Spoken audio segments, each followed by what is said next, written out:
Okay, you're right. Super boat time again, and here's one of the crazy boats that are out here these days, and you've got the big horsepower and got the rotary engine. PeterHuijs, what's different? What are you trying to do that's get that extra horsepower out? You've got a totally different combination of engine and boat. Yeah, I guess this year we've beefed it up by going to methanol, so we've got more power and the turbo will boost up a little bit quicker. So we can throw a lot more fuel into it, but yeah, it's got plenty of boogie, but it's got a different torque curves than most of the V8s, so it's something we've got to settle down, and it's certainly got horsepower now.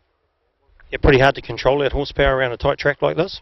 It is with the blading. Every track's a little bit different. This one's got a lot of little winds in it, so we can't go too large on the blades, and we can't get off the start because it's a very, very short start, but it helps it stop whizzing and over revving down the strong straights. So it's just getting that fine combination, I think. Yeah, now this rotary engine is totally different from the V8 boys, and something that you've been working on for quite a while, and hopefully you won't be the only one with a rotary out there. It sounds good. It cackles away there a little bit like a chook with its head off some days, but tell us why that happens.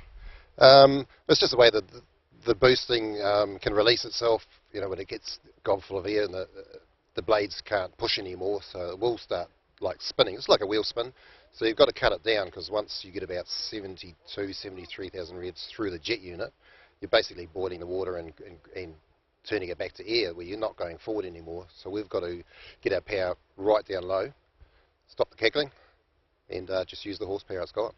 Yeah, so you can actually have too much power and work against you.